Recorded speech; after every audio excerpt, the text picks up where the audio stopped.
ओम शांति। आज है 20 अगस्त 2024 की साकार मुरली। ओम शांति। बाप दादा, मीठे बच्चे काम करते हुए भी बाप की याद रहे, चलते फिरते बाप और घर को याद करो तो यही तुम्हारी बहादुरी है। प्रश्न, बाप का रिगार्ड और डिसरिगार्ड कब और कैसे होता है?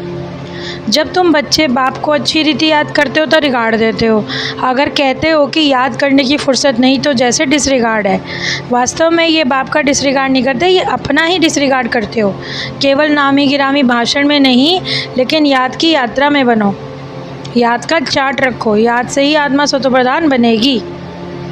ओम शांति। रूहानी बच्चों प्रति बाप समझाते हैं कि 84 जन्म का जो चक्र है वो एक नॉलेज है। ये नॉलेज जो तुमने जन्म जन्मांतर पढ़ी, जो कि सहज है, कोई नई बात नहीं। सतयुग से लेकर कलयुग तक कितने पुनर्जन्म लिए, सो भी बाप की सिवाय रचना के आदि मध्य अंत को कोई नहीं समझा पाया। तो योग जो कहा जाता है वो मशहूर अक्षर है, परंतु ये है याद की यात्रा। जैसे मनुष्य यात्रा पे जाते हैं तो कहते हैं ना, हम फलाने तीर्थ पे गए, श्रीनाथ अमरनाथ गए, तो रूहानी बाबा कहते हैं कि वो तो लंबी यात्रा सिखलाते हैं, बस तुम मुझे याद करो। उन यात्राओं से तो फिर लौट कर ही वापस आना है। ये यात्रा मुक्तिधाम में जाकर निवास कराना है अपने आप को। भले बाट में आना है, परंतु इस पुरानी दुनिया में नहीं। पुरानी दुनिया से वैराग्य रखना है, क्योंकि छीछी दुनिया है। अब जो बच्चे याद नहीं करते, कैसे याद करें ये भी नहीं समझते, तो बाबा क्या समझाते हैं, पहले अपने को आत्मा तो समझो, फिर मुझ बाप को याद करो। उस अवस्था में कहाँ कहाँ तक याद की यात्रा कायम रहती है। अब जैसे मिसाल है, पहरे पर बच्चे हैं, चक्र लगाते रहते हैं, उनको याद में रहना तो सहज है, सिवाय बाप के याद ही नहीं आना चाहिए कुछ। कितना साइलेंस में चले जाते हैं। तो बच्चों को बड़ा प्रेम से बाप को, घर को याद करना है, क्योंकि ये मंजिल बड़ी भारी है। भक्त लोग भी यही पुरुषार्थ करते हैं, परंतु उनको तो पता ही नहीं कि अब वापस जाना है। वो तो समझते हैं कलयुग पूरा होगा, जब वापस जाएंगे तो हम अच्छे धाम चले जाएंगे। अब उनको ऐसे कोई सिखलाने वाला भी नहीं।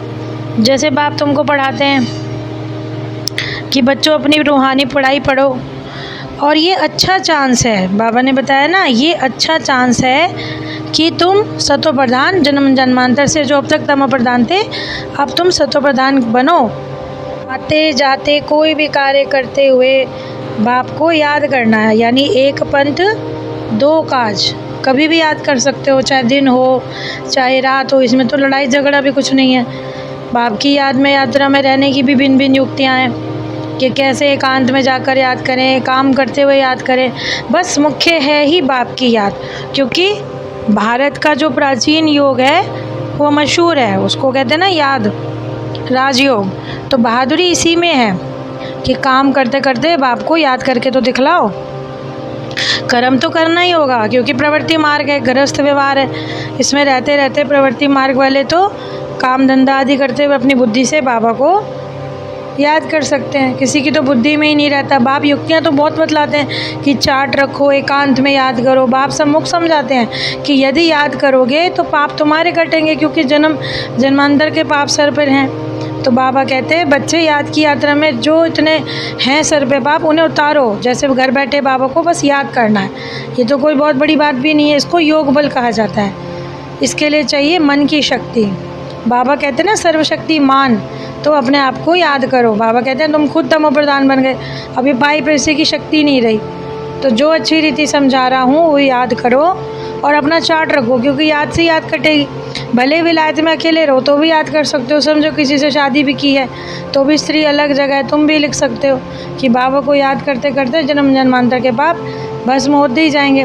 बच्चे भी समझते ही होंगे कि जो बाबा राय देते हैं वो हमारे लिए ही देते हैं। अब तुम्हारे पास तो एक बैच भी है, ये बहुत अच्छी चीज़ है कि जिन बच्चों के पास बैच है वो लक्ष्मी नारायण द्वारा भी समझा सकते हैं, त्रिमूर्ति के चित्र पे भी समझा सकते हैं, जिनके ऊपर शिव है।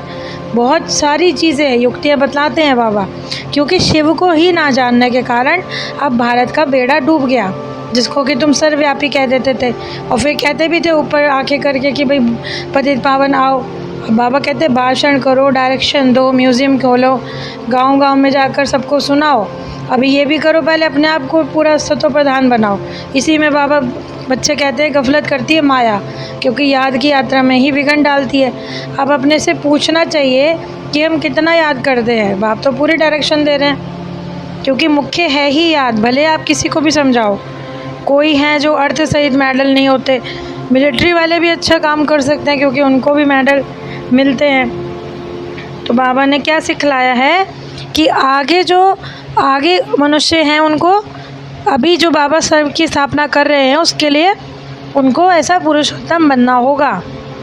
क्योंकि कोई पुरुषार्थ नहीं करते तो फिर समझते हैं कि हमें भी पता है हम पास नहीं होने वाले। आजकल तो नौकरियों में भी बहुत कायदे हैं, वहाँ पे भी जाके पुरुषार्थ ही करना पड़ता है। मनुष्य दुखी भी रहते हैं, कहते हैं बूढ़े हो गए, ज़्यादा याद नहीं, कहते हैं ना लेटे हुए भी आपको याद करते रहोगे तो भी खुशी अंदर में होती रहेगी, क्योंकि पता है ना कमाई हो रही है। इसलिए बाबा कहते हैं कोई फिक्रात नहीं करो, बस याद का चार्ट बढ़ता रहे, कैरेक्टर सुधरते रहे। परंतु क्या है, माया दुष्टर है। घर में रहने वालों को इतना कदर नहीं रहता जितना बाहर रहने वालों को। फिर भी गोपियों की रिज़ल्ट अच्छी आती है। बच्चे लिखती हैं कि शादी के लिए तंग करते हैं, परंतु बाबा कहते हैं जो सेंसिबल बच्चे हैं वो समझ जाते हैं कि अपने हाथ में है अपने आप को बचाना। तो बाबा सहज रास्ता बतला रहे हैं कि बच्चे तुम महान भाग्यशाली साहबजादे हो, इतने तमो प्रधान बन गए हो कि बात मत पूछो। शास्त्रों में कई बातें लिख दी, बस ये कहा गया है कर्म करते हुए मुझ बाप को याद करो, बहुत मज़ा आएगा। परंतु इतना शौक ही नहीं रहा, कहते हैं फेल हो जाएंगे, अपने आप को पहले डिसरिगार्ड कर देते हैं, अपना ही करते हैं। बाबा को तो ऐसा है नहीं कि बाबा को पवित्र बनना है। अब कहते हैं हमें फुर्सत नहीं है, तो बाबा कहते हैं इसमें तो तुम झूठ बोल रहे हो, ऐसा तो होता नहीं, स्नान करके भी याद कर सकते हो, भोजन बनाते हुए करते। कई बच्चे तो सिर्फ भाषण में अच्छे हैं, योग में नहीं, क्योंकि अहंकार भी गिराता है। हम रूहानी बच्चों की, रूहानी बाप दादा को याद प्यार और गुड मॉर्निंग। रूहानी बाप को, रूहानी बच्चों की नमस्ते। धारणा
भावना के लिए मुख्य सार हैं। सर्वशक्तिमान बाप से शक्ति लेने के लिए याद का चार्ट बढ़ाना है, याद की भिन्न भिन्न युक्तियाँ रचनी हैं, एकांत में बैठकर विशेष कमाई जमा करनी है और सत्व प्रधान बनने का ऊना रखना है। गफलत भी नहीं करनी कि मैं कर ही नहीं सकता। सर्विस का शौक़ रखना है, अहंकार में नहीं आना, साथ में याद की यात्रा पर भी रहना। आज का वरदान है, सब कुछ बाप हवाले कर कर कमल पुष्प समान न्यारे प्यारे भव। डबल लाइट रहने वाले बाबा कहते हैं, अर्थात बोझ बाप को दे देना मतलब लाइट बनना, डबल लाइट। सब कुछ जब बाप के हवाले कर दिया तो जब मेरा कुछ है ही नहीं तो क्या रहा। तन भी तेरा, मन भी तेरा, धन भी तेरा, सब कुछ तेरा कह दिया तो बोझ किस बात का रखते हो। इसीलिए कमल पुष्प दृष्टांत दृष्टि स्मृति में रखकर सदा न्यारे और प्यारे रहो तो डबल लाइट बन जाएंगे। आज का स्लोगन है, रूहानियत से रौब को समाप्त करके स्वयं को शरीर की स्मृति से गलाने वाले ही सच्चे पांडव हैं। यानी अपने आप को ये रूहानी समझो, शरीर की स्मृति को धीरे धीरे भुलाते जाओ। तो आज की जीवन जीने की जो कला है मुरली के अनुसार कि हमें क्या करना है, कामकाज करते हुए भी बाप को याद करना है, इसी में हमें बहादुरी दिखानी है। और ये जो रिगार्ड रखते हैं ना, ये हम बाबा का नहीं अपने लिए कर रहे हैं। यदि हम बाबा को याद करते हैं तो अपने ही लिए, क्योंकि ये हमारी पाप भस्म हो रहे हैं। बाबा कहते हैं यदि तुम ये सोचो कि तुम मेरा डिसरिगार्ड कर रहे हो तो ये अपना ही कर रहे हो, क्योंकि याद में रहना मतलब प्रेम से बाप को याद करना, ये बड़ी भारी मंजिल है। इसी में तो माया वो डालती है विघन। इसलिए बाबा ने कहा फिक्रात मत करो, घर में रहते हुए भी, काम काज करते हुए भी आप दूसरों को भी समझा सकते हो और ख़ुद भी याद की यात्रा में रह सकते हो। अंत में बाबा ने कहा सब कुछ बाप के हवाले कर देना, सारा बोझ। जैसे हम चलते हुए बोझ लेके चलते हैं तो हमें भारी लगता है, तो बाबा ने कहा अपना सारा बोझ जब बाप को दे दिया तो फिक्र क्यों करते हो। बस तुम्हें तो क्या करना है, सर्वशक्तिमान बाप से शक्ति लेकर अपने बोझ समाप्त करने हैं और अपनी शरीर की स्मृति को धीरे धीरे भुला देना है, तो डबल लाइट बन जाएंगे। तो आज की इस मुरली के लिए बाबा का बहुत बहुत शुक्रिया।